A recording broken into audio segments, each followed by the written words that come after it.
Marissa, Hi. how are you doing? I'm so happy. That introduction was so awesome. And I love your voice. One of these days I want to grow up and be a YouTuber just like you, Steve. Oh, you want to be a YouTuber just like you. You've got a really successful channel, a passionate following. I was looking at your stuff. You're doing all the things right, which is what we're going to talk about right now. Tell me about your journey getting into YouTube. How long have you been on YouTube, and how long have you been working that space? Okay, I can tell you that. It all started in April 2018. Mm-hmm. And YouTube started for me because it was actually a desperate situation. I was at a point where I had no revenue coming in. The savings account was dipping, and I was in a lot of credit card debt, like a lot, like tens and thousands of dollars. And so I had tried and done and was successful at e-commerce first, like drop shipping. However, I quit that business. I sold my stores. And so at this point, I was living in Thailand overseas. I was just like, you know, Living the dream that turned into a nightmare. Exactly. I was like, yeah, like I don't need to live in the US anymore. Like I can pay only $200 in rent, over in Thailand. So anyway, the point is YouTube was started out of desperation. And so I didn't care about what kind of camera I had. I didn't care about the fear of I just was like, this is gonna work. It has to work. It's do or die. What made you decide that YouTube was the place that you could turn things around? So there had been a lot of people I had observed that are within the online marketing niche, the affiliate marketing niche, e-commerce, just all these different people that I knew of online, and they had channels maybe 3,000, 5,000 subscribers, and I thought, hey, like that's not hard. They're just on YouTube talking about what they know. They're just giving tutorials and they're teaching people what they know. So I'm like, well, I could do that too. No big deal. And you had a lot of experience already in affiliate marketing and drop shipping. So you had a skill set. You just didn't have you didn't have the energy to rebuild that marketplace. It's sometimes tough to redo something that you've been successful in, right? Right. I had a lot of skill sets actually, like copywriting, Facebook ads, learning how to brand stores. There was a lot of skill sets, but I didn't know how to make those skill sets produce revenue for me yet in another type of way. So yeah. So you started to build out the YouTube channel, teaching people those skills and using that to leverage and to look for opportunity to kind of grow your space. So what was the first success? So you started in 2018 April. You would have had a small channel, but it was probably just a couple of hundred subscribers. Right. What was your initial foray into, like, what was your first business model making money on YouTube, and how did that evolve? Affiliate marketing. It was affiliate marketing because like a lot of people getting started, they don't have their own products. And so I saw the opportunity to promote business tools, to promote other digital products. And I'm like, well, let's just see how this goes. And so the first time that I knew that YouTube was for me and that I would grow to really take my channel seriously was when I made my first $33.50 affiliate commission. What was that? What product was that? You remember the product, I bet. I don't. It was on an affiliate network, and I honestly don't remember. Okay. But that's when I knew that it works. YouTube traffic works, because that was the only place I had that link was on my YouTube channel. So that's when I knew that's when I started to go hard. I started to post like every day. So your channel is a personality channel where you are front and foremost. You build relationships over time with your community. I'm sure you get to know them quite well through chat and other things. When you started, was that the case? Was it were you putting yourself out there and kind of putting yourself on the line? Yes, I was. Although I wasn't scared to get in front of camera, and although I didn't have a lot of fears that a lot of I say YouTubers that a lot of YouTubers do. when I had my first hater, for example, my first few hate comments, I was like, wow, this really hurts. You know, this hurts my feelings. Yeah. And I'm like, this really sucks. And so that was, I think, that was kind of my first taste of I guess the hardships of YouTube, because you know YouTube is for a lot of, well, for all creators is a mental game. You know, I Mm-hmm. mean, just with people's terrible opinions, with hate comments, with the battle with analytics, like all kinds of stuff. But you know, it's okay, because that means that you're growing, your audience is growing, and that you're doing the right thing. So you primarily grew in the early stages all through affiliate marketing. That was your number one play. And Yeah. where did you start to like get traction where you knew that you were on the right path when you made the first sale? How long were you into the process? How large was your channel? How many videos did you have when you started to turn the corner and say, you know what, I'm starting to pay, I'm no longer accumulating debt, but I'm starting to pay things down. I'm starting to get ahead of things. Yeah, so let's see. I made my $33 sale within the first month of having my channel. And I would say fast forward to June, which is like 2.5 months Yep. after I got monetized. My channel got monetized. So that was a You hit very, 1,000 subscribers and you had the playtime. Good. yeah. So that was financially, that was a huge relief. I was like, wow. I was like, I could pay my rent, pay a couple of bills. So then I started to promote some high ticket products, and I had my first, I think it was my first $1,000 commission in July. So that was about 3.5 months later, when I was like, wow, this is great. So yes, I would say that. So this was in 2018, and by the end of 2018, I had a 6-figure business with affiliate income. And So so, in 6 months, you built from zero to over $100,000 in revenue. mhm, That's I really did. so you did more. So you were publishing. You were working a lot of different angles at the same time. Obviously, you were a publishing machine. You said you were publishing every day content. That was just the first 3 months, and then it went down to like 3 a week. You were So publishing 3 videos a week. Was every one of them revenue focused? um, well, I would say yeah, because to me, every video, I give some type of call to action to that's income producing, either subscribing to the list or clicking on something below. So Mhm. I would say yeah. So you just talked about a couple of different pieces. So while you were doing this isn't just putting affiliate links in, showcasing a product and running a video on it. You had you were building an infrastructure underneath that, I imagine. You just mentioned building a list. Did you start list building right from the very beginning? Yes, which I recommend for everyone to do. Because I was like, I knew it was a thing. Like you had to build a list. Mhm. Because I a lot of people in the beginning, like me, I'm like, building a list. I'm like, if people are actually on my list, like, will they buy from me? Because I had that doubt. I'm like, probably not. But then I built my list anyway, and later realized that yeah, they do buy from you. They buy from you, and so I was like, Some of those old sayings are so true today. And the money is in the list, it is still in the list. We teach it all the time. People get all caught up on the number of subscribers they have, and rightfully so. I mean, it's an important statistic, but it doesn't make the biggest difference in your paycheck at the end of the month. How many people are on your mail list? How many people you can reach out and say buy this, and they do?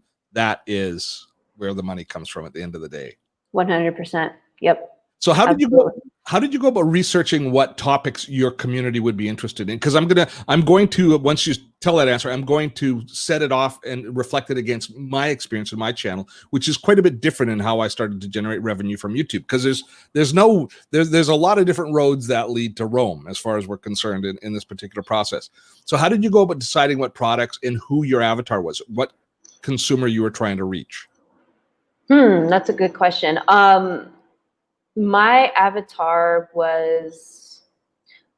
at the time was somebody like me when I was trying to leave my 9-to-5 job, who wanted some way to start generating a side hustle or some type of extra revenue in their life. And so I would, as far as keyword research, I didn't, it was kind of interesting. I didn't do a whole lot, to be honest, in the beginning. That was back in the day when Keywords Everywhere was free.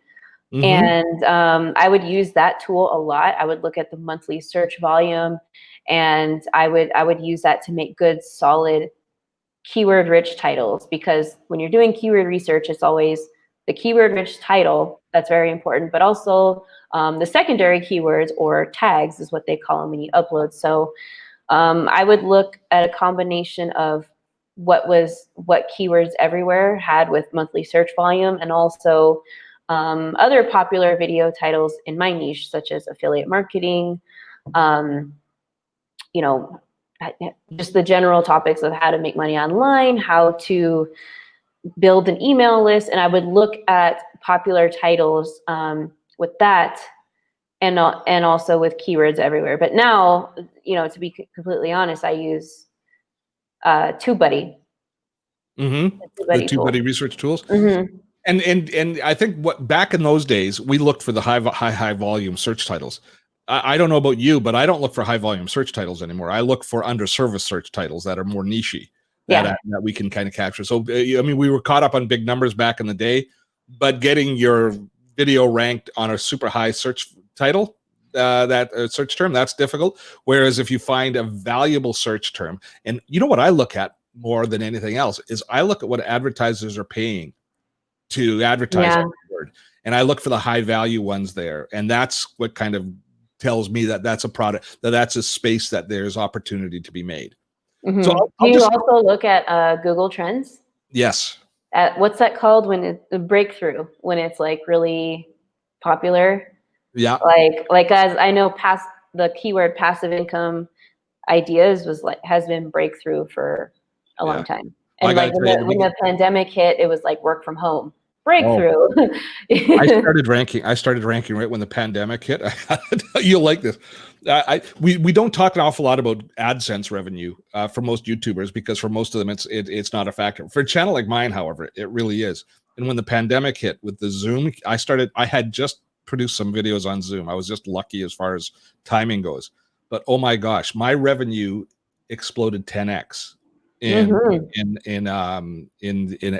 AdSense revenue, to the point that I made more money in 1 month than I had the previous year in AdSense revenue. But that wasn't great planning on my part. It was having built a good site authority within YouTube, etc. But I was just lucky from that point. But I just kind of want to compare. When I started my channel, I didn't have any revenue needs against the channel. I actually started my channel because I'd stopped doing television, and I was looking for an opportunity outlet, but I didn't know how I wanted to monetize it. So I just kind of did lots of how-to and tutorial videos, and my community told me what was going to work by the videos they watched, and they watched a lot of Evernote videos, and I got lots of comments. And so my first financial success wasn't in affiliate marketing at all, but it was creating my own course on Evernote that my community told me, and that was my breakthrough. So it was a very different path, but it was I think that my experience is I built my YouTube channel, discovered my followers, built credibility with them before I started to monetize it. Not everybody has that luxury, though. Very few people have that luxury, but it's certainly another route that you can take. Now, have you diversified now from affiliate marketing as far as revenue? Obviously, you've got some courses yourself. You've got some of your own digital products. Talk to me about that transition. Yeah, so no, I'm really glad you brought that up, and that is really impressive that you did that. And to be honest, Steve, I think that's the preferred way to do it, honestly. I think it's an easier way, quote unquote easier. I think that it's a more controlled path, and you aren't as reactionary.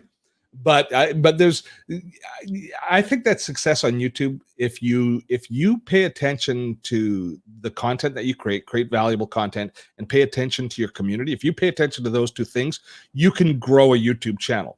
Then it comes down to just figuring out the science of how to make money. I don't think it's an if for most people. I think it's a when, if you do the right things along the path. And when you decide to monetize is a big decision. I think it ultimately makes a It's like, how much time do you spend training before you go pro? And an athlete who goes pro too early has to spend time in the minor leagues before they get to the major leagues, whereas one who's trained more, they might be able to start in the majors. But talk to me about your transition, because affiliate now, what's your percentage now of affiliate revenue versus other forms of revenue? Do you have a fairly balanced split now? I do have a balanced split. Affiliate marketing, the percentage has gone, way down. Before it was 90%. Now it's maybe 15%. And so now I do have my own digital products. I have a course, which has now become my #1 source of revenue.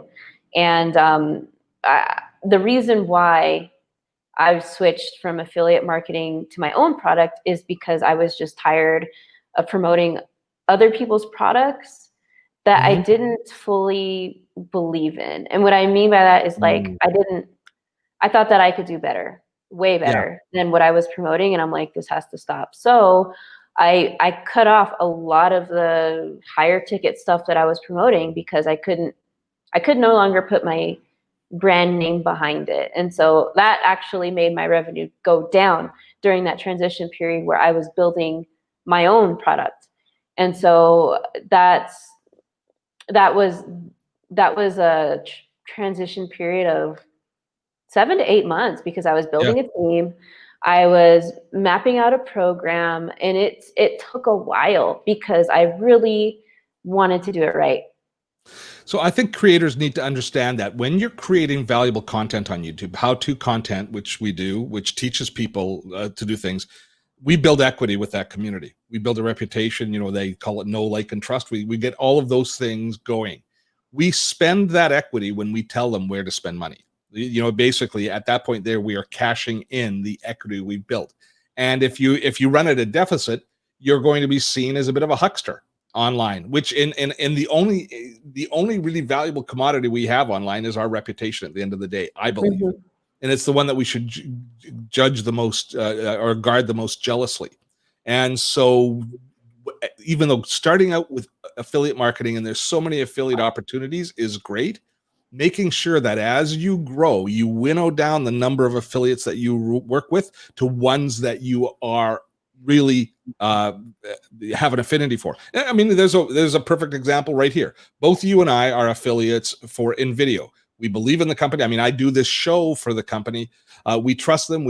And with almost every company that I have that relationship with, I know the management, I know the marketing team, I get to talk to the engineers. I have a real solid feeling that that their ethos matches mine. Did you go through that same process where you pulled it down to just the few that you really can believe in? Absolutely.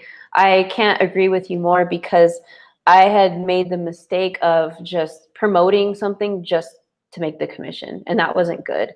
And so, like you said, I had to really think about, like, who am I promoting and why? So that's why now I've narrowed down a lot. And, like, for example, there's so many sales funnel builders out there, and email marketing platforms and business tools. And I've narrowed it down to one, and I get emails in my inbox all the time, like, can you do a video for us? Can you blah, blah, blah?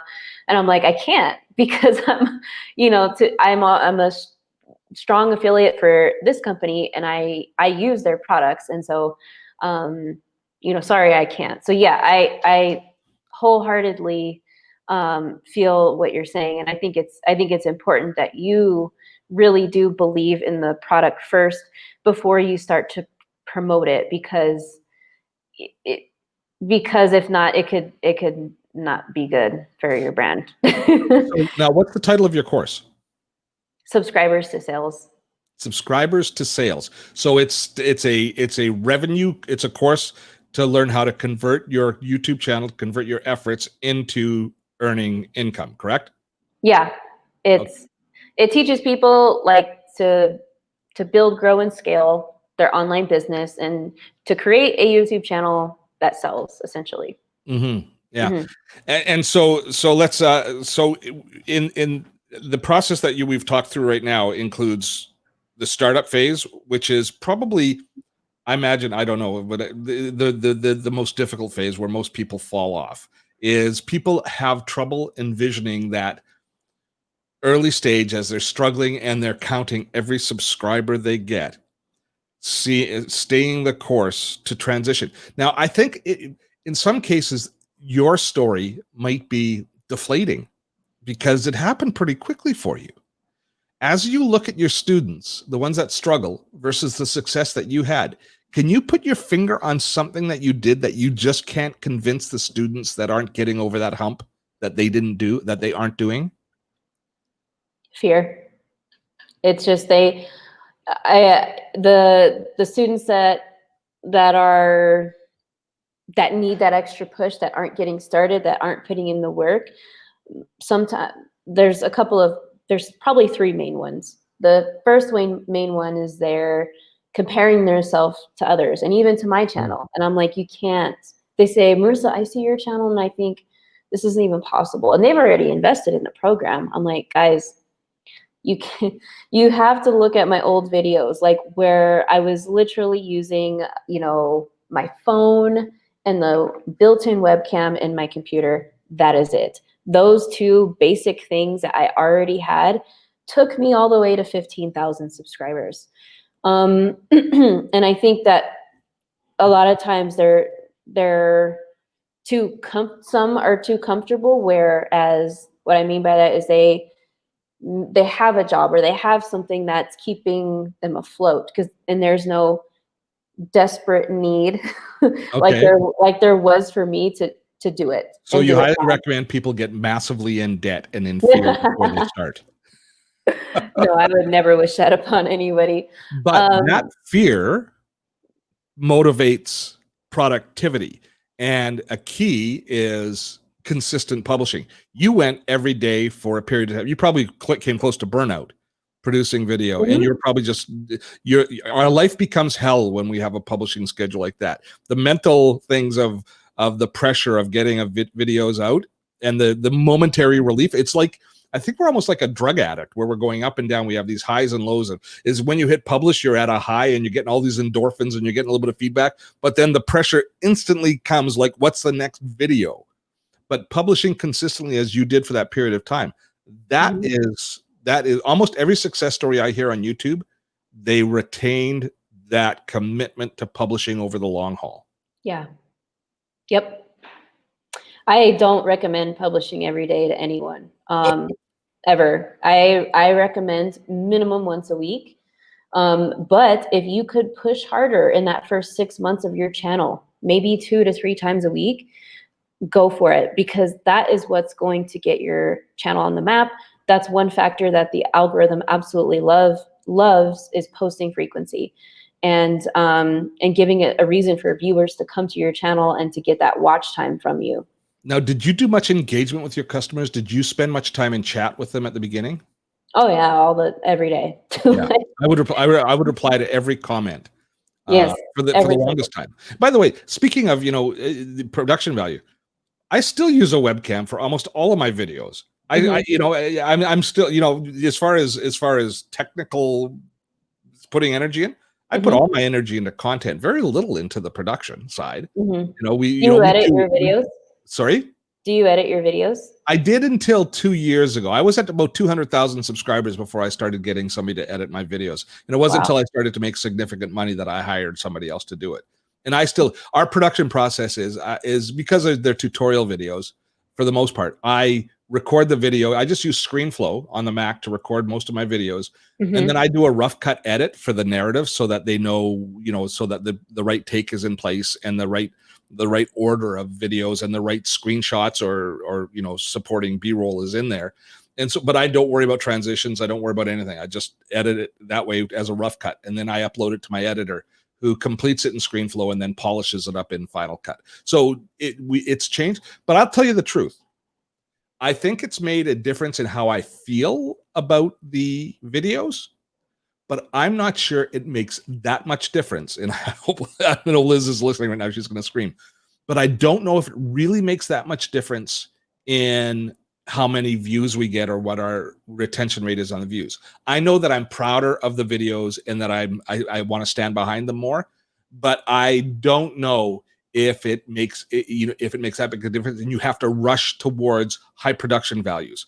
You're going to want to move towards high production values because it makes what we do more craftsman-like, and we feel we're serving our community better. But at the end of the day, those if you were still shooting on your phone and stuff like that, you're going to be pretty close to the numbers you're at now. I'm pretty sure.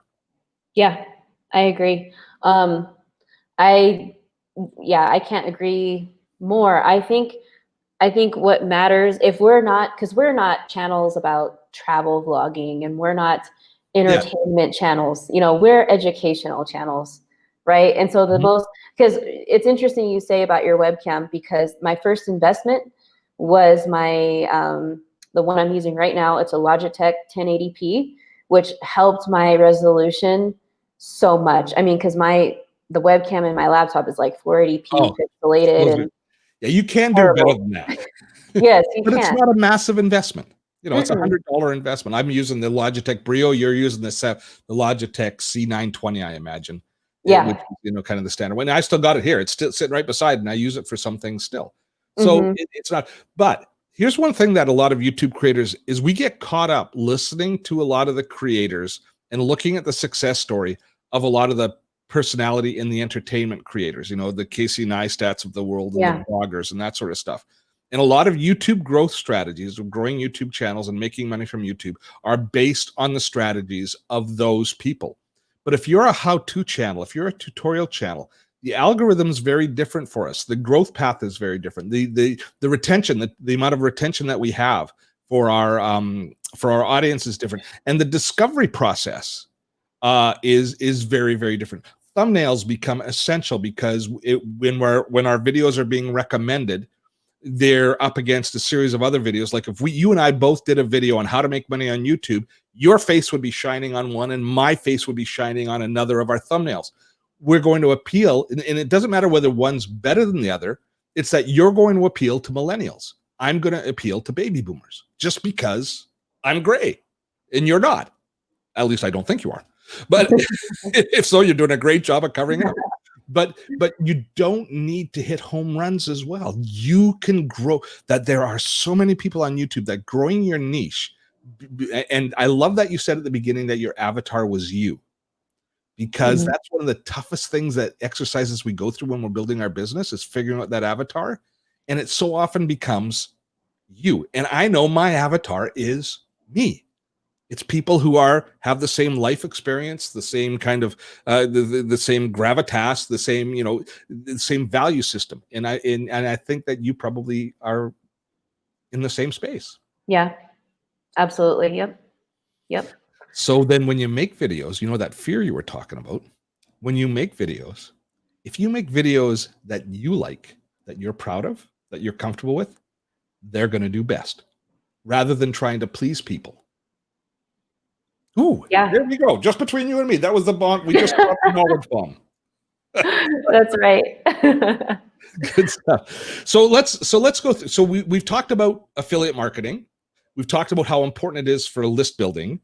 You now have transitioned to, I think, what is the most valuable aspect of using YouTube, which is using YouTube as a discovery engine to find a community to sell your own online courses, which gives you the most stability in revenue.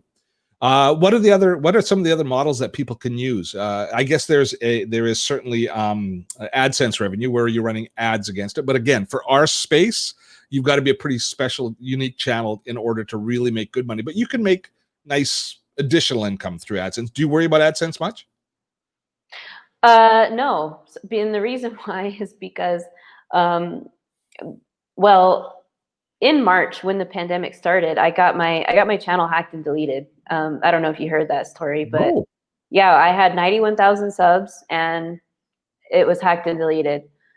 And that's why now I don't focus at all on ad revenue. It's great to see those green arrows and everything go up, but I'm like, it's just icing on the revenue cake every month. I love it. It's great, but it's never been something I've depended on. So this channel, you had to rebuild your channel from scratch at the beginning of the year? No. So what happened was I had an ex-VA who did not like me because I fired her. Oh, no. I fired her because she was lying on her hours. So about a month later, I woke up one day and my channel was gone. And I'm like, That it could not was, have been a good day. no, it was, my editing team had advised me. They're like, because I had like, missed texts and calls.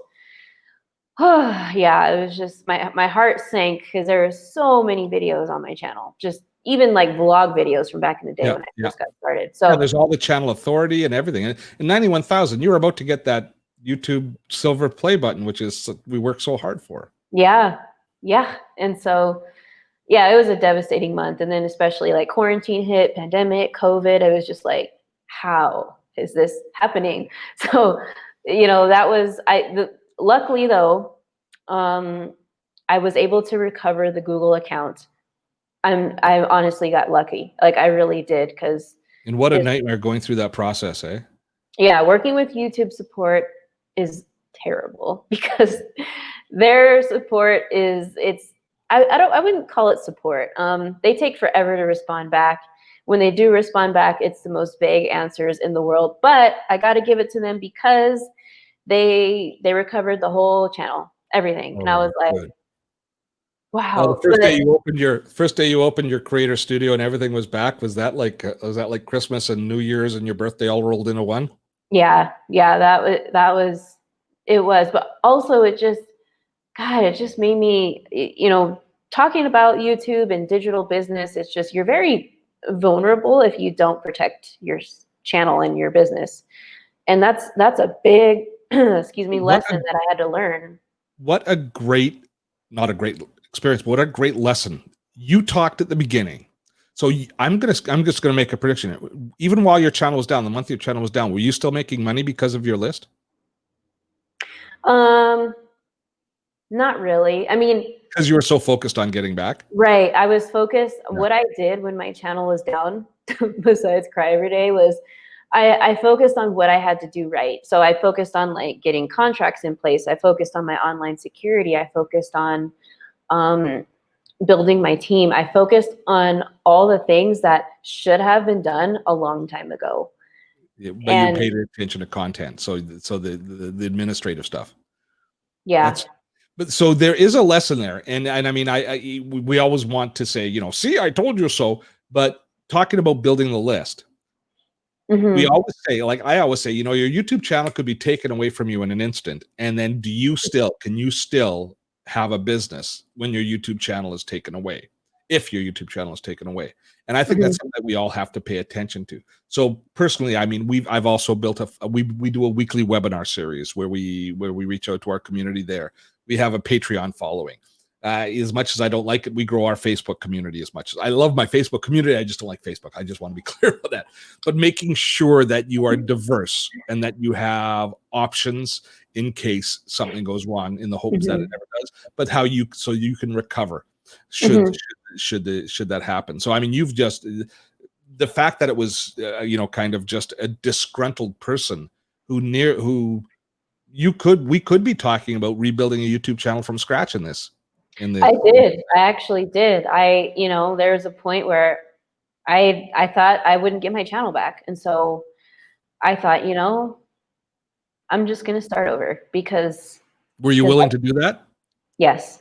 And I was willing to go all in, and I started over. I'm actually the channel that it was cool because, with my list, I told my list and my audience and on my other social medias, and they got me up to like 1,000 subs within 48 hours, which was kind of cool. So I was ready. I was ready to start over and do what it took. And your attitude is, I dare say that if you'd done that, you would have been successful at it, and it would have made a great and compelling story to encourage people who have faced it.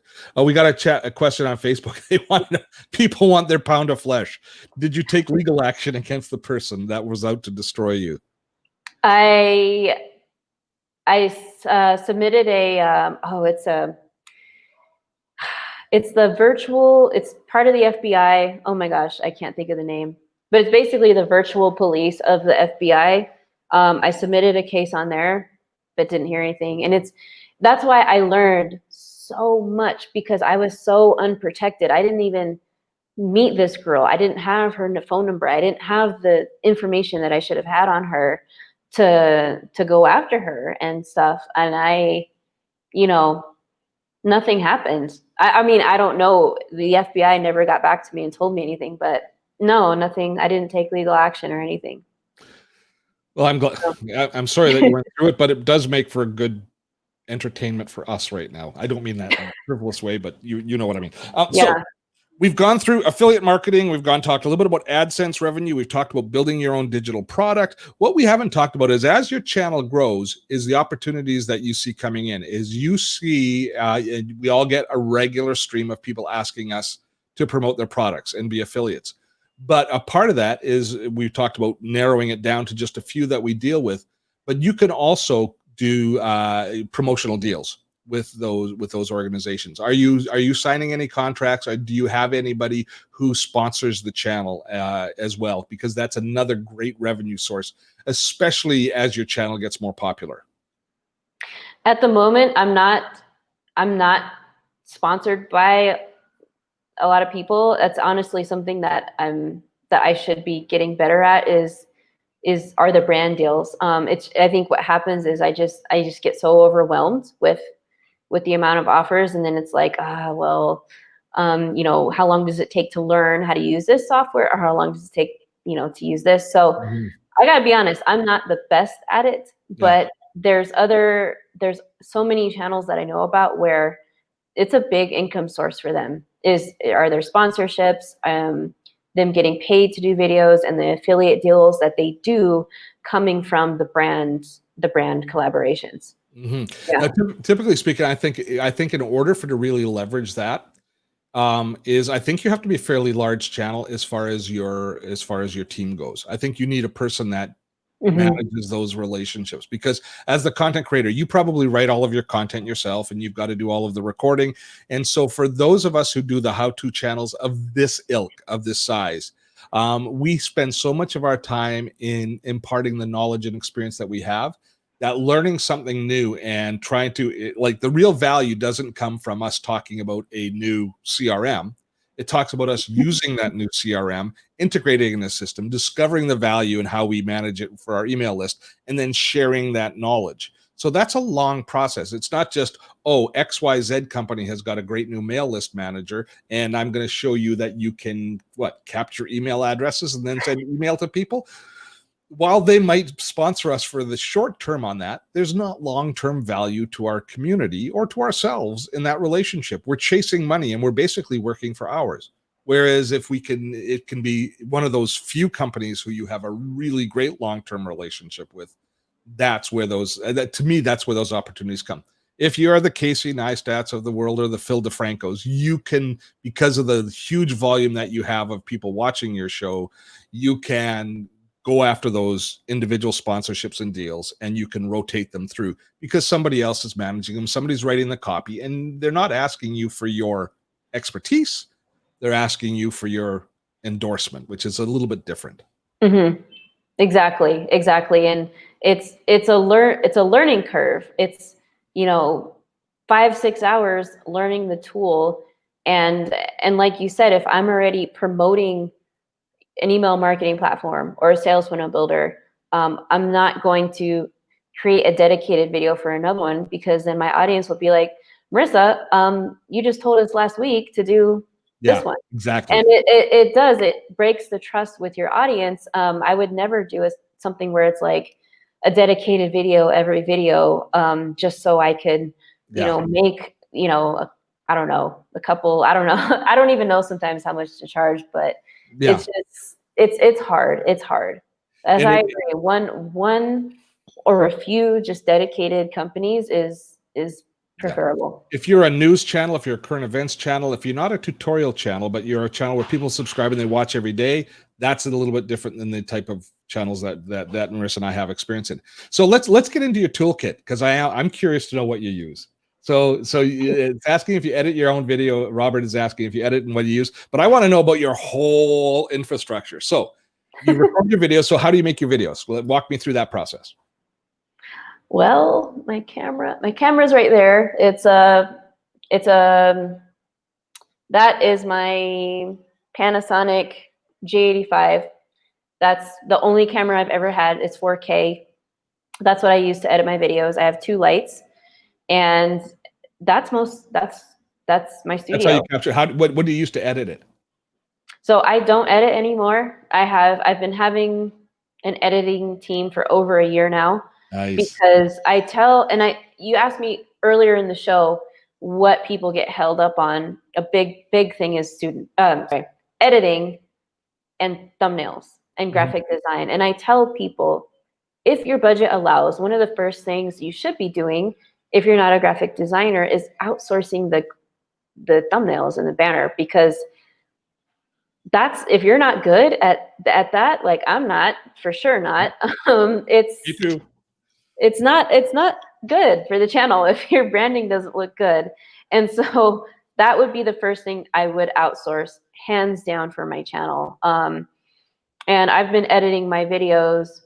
I've been outsourcing my editing because like we talked about before, I love giving a high quality production. I love when there's animations, overlay text, B-roll, when there's stuff like that, because I feel more pride and in my reputation of work. So And doesn't it thrill you when you've recorded something and then you get it back and it's better than you did because your editor does a great job? So that is a nice feeling once you get to that point. And it reduces the stress on you. You don't get as much creator burnout if you've got somebody doing the editing.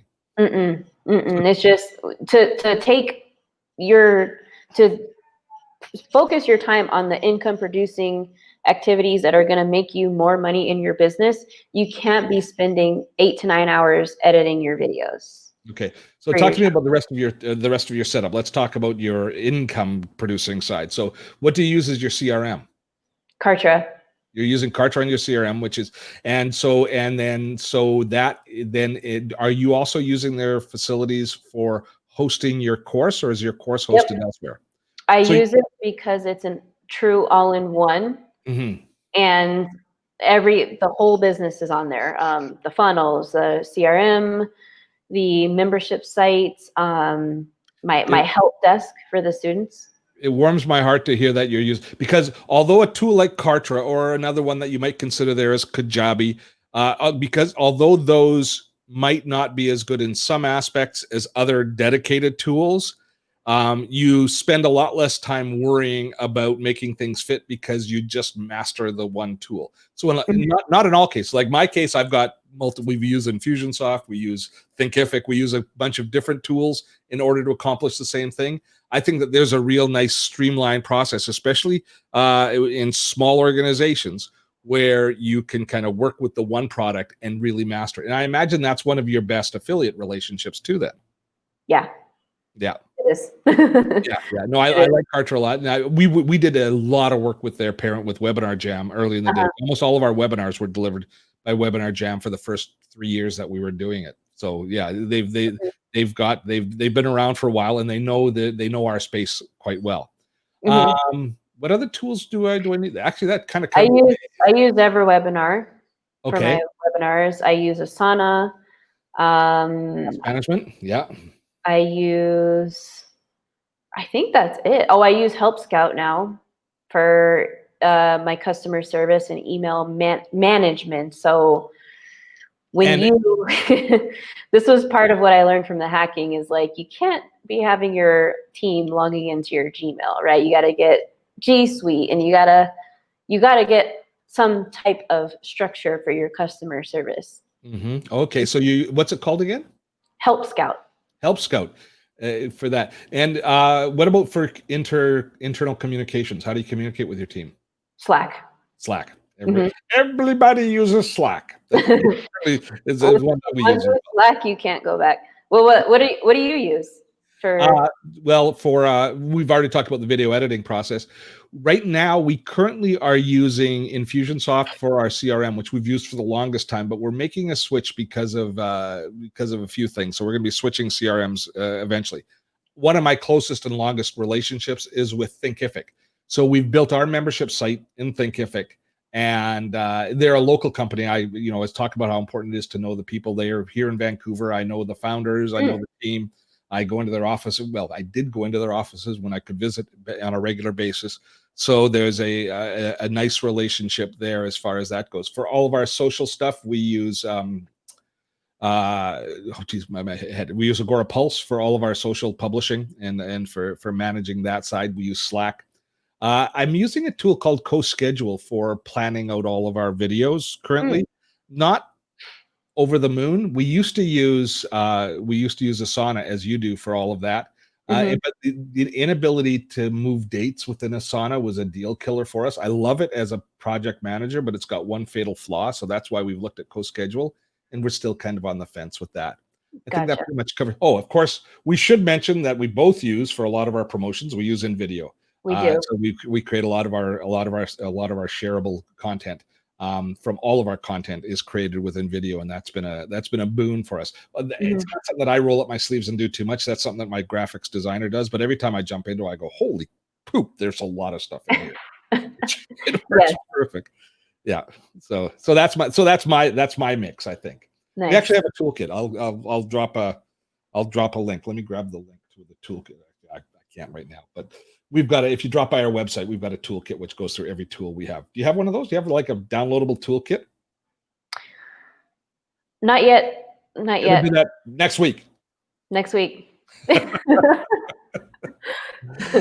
Marissa, this has been a treat. I've really enjoyed talking to you. Congratulations on the success of your channel and the difference you're making in so many of your community's life, and also just for your persistence. I mean, staying through that through the challenge. And you were at 91,000 just before COVID, so you've just completed. Have you received your silver play button yet? Because you're over 100,000 now. I got it. Why isn't it on the wall? Why can't I see it? It's on. We just moved into this house. It's right there. Stuff. There it is. Congratulations. There it is. Well done. I applaud that. Good for you. Well, listen, I hope that we get a chance to talk again. I've thoroughly enjoyed this. I've learned a lot from you, and as I know our community has as well. So thanks so much. Just stick around in the green room while I promote next week's thing, and so I can just chat with you quickly before we're done. All right. Thank you so much. Thank you so much. All right, that's Marissa Romero. You can visit her on YouTube. Check her out. Subscribe to her channel, and she certainly is. I love the things that she teaches, and a good example of persistence and excellence in community building. In all of her priorities, at least as far as I'm concerned, are in the absolute right place. She's worried about her brand. She's worried about building her reputation, so kudos to her. It's been a good talk.